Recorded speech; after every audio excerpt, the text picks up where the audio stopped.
common concerns. So this, ang mga person sa curriculum mapping, this is done with the teacher alone, a group of teachers teaching the same subject, department, the school, the district, or the whole education system. So, mga personal ha? Right? So, there are common questions that are asked by the teachers, stakeholders, mga parents, or even the community. Nasa yung mga questions? And questions includes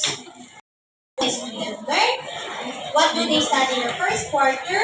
What are they studying in the school throughout the year? Again, and do my co-teachers who handle the same subject cover the same content? Help my student understand the connection between the subject and other subject within the year. How about next year? So these questions in curriculum mapping, it may be able to answer. So, ma-answer yan eh. Kung mag-imo ka curriculum map. Alright? So now, we're done in curriculum map, then curriculum mapping, then we proceed to the process. Ini ang proseso pa kung sa mag-imo curriculum map. So, now. Naka-example na teacher? Ang example, please, send me na.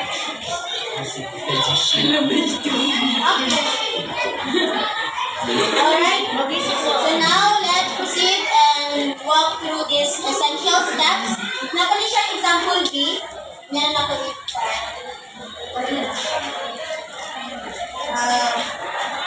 Matay-duwa ka steps or process to make a curriculum map. So here, understanding this step will help you produce an outcome that aligns with your educational goals. Alright, read now. Example A and example B. Sa example B, this process or steps are designed for higher education lang na curriculum map. Kasama ng higher education? College. Alright. So this example A, kini ang step or process sa college. Design ko ni para magamit kung maging curriculum map, this is the process or steps. Pero, about sa basic education, pwede po din mo siya magamit kung maging curriculum map sa basic education. And, kailangan lang din mo siya i-adjust para ma-fit sa needs mo kung maging curriculum map sa basic education. Tama? Gets na ba? Inina steps or process is designed for higher education. And pwede po din mo siya gamitin nga steps para sa basic education. And katong sa example B, sa college na to, sa degree program sa college. Alright? So, paminaw. Example A, the first step is this read. Make. Step 1, make a matrix or a spreadsheet. Okay, to make a curriculum map, dapat maghimo sa matrix or spreadsheet. What is matrix or spreadsheet? It's like rows and columns. Ano ba? It's a table. Dili mo isulod para ma-organize mo yung mga curriculum components. Dili mo isulod. Dili masulod ang mga subjects, mga resources, references, mga rules, mga assessment procedures, kung dili masulod, kung maghimo ka curriculum map. Muna yung first step mo. Okay? Second step, this grade. Place a timeline that you need to cover 1 quarter, 1 semester, 1 year. This should be independent, one time frame of a particular curriculum that was written. Alright? Place a timeline. Kung kaniba na curriculum map is from first quarter lang ba, from 1 semester, from 1 year.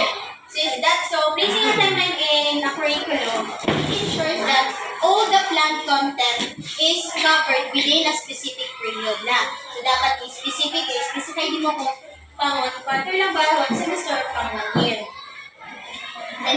The third step is this speak.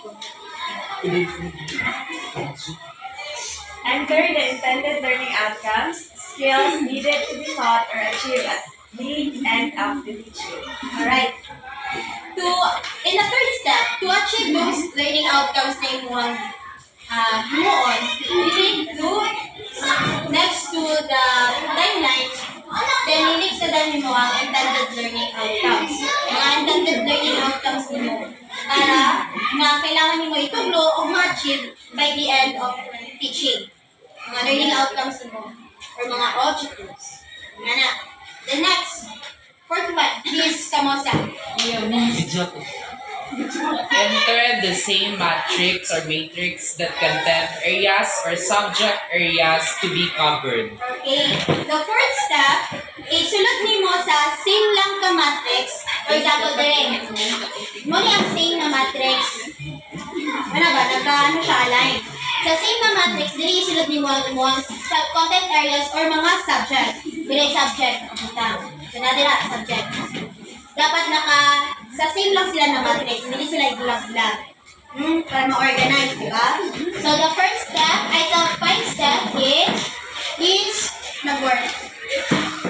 Align and name each resource available such as textbook, workbooks, module next to subject areas. Okay. Next to subject areas daw. Pag sa subject areas, isulod na din mo din ang mga resources. Kasi mga resources na imuhang magamit o gamitin sa teachers. Mga available resources like textbook, workbooks, mga modules, yan na. Next, the sixth step is please tanain. Please, number 6. Enter the teaching learning methods to be used to achieve the outcomes. Okay. Do you know what is teaching learning methods? This teaching learning methods, yes. This is a strategies to use of educators use, mga strategies na educators use to facilitate learning para maka-gain of knowledge, skills, values ang mga student. So pag-uman sa resources, next is, sa to? Learning out methods. Teaching learning methods. O sa mo ma-facilitate ang learning. The next, seventh step is, please read, Jessa. or teka. Understand that. Alignment and third document procedure and guys and the learning outcome content areas and resources. Okay. So pag-uman sa teaching learning methods mo, sa imong mga strategies, diyan sa ika-7 nga step, dili na tayo yung isulod yung mga assessment procedure para ma-achieve nyo itong mga learning outcomes. What are these assessment procedure? Isa man siya. Ang assessment procedure, this is the mga strategic methods and mga processes na gamiton para ma-evaluate, ma-measure nimo, ma-document nimo ang learning progress sa students. So, pausa man nimo ma-evaluate, ma-measure, o ma-document ang learning progress sa student. Pausa man. Isa, assessment. So, that is procedure assessment. Assessment procedure. So, sa may example sa assessment procedure. Quiz. Yes. Oral. Isa pa, oral. Examinations, projects, portfolios, role play. So, nga na. So, din sunod. Pagkuman sa teaching learning methods, susunod din mo yung mga assessment procedures mo. So, yung ma-evaluate, ma-measure, ma-document ang learning progress sa students. So, next, the eighth step is please Houston.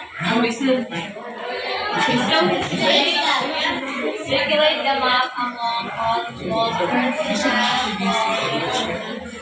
Okay. The last one step para sa curriculum map na sunod is ang assessment procedure nimo. Pag mahuman ka sa assessment procedure nimo, circulate the map. Circulate the map sa mga involved na personnel para mag-gather ka input, mag-gather ka suggestion, mag-gather ka og mga feedback sa imong gihimo na curriculum map. Para kung maka-gather ka input o feedbacks nila sa mga involved na personnel, ma-revise pa nimo, ma-refine pa nimo ang imong curriculum map para mas makakuha ka sila ng mga feedback para mas ma-okay pa ang curriculum map kung sa imong mga access, mga anak, kailangan pag-apply. Dapat mo, mag-gather ka mga inputs. So next, the last step is, please, Nino. Revise and refine map based on suggestions and distribute to all concerned. Alright? So, based sa feedback, sa inputs, or sa mga suggestions na imo na-gather, imo na i-revise o i-refine mo map.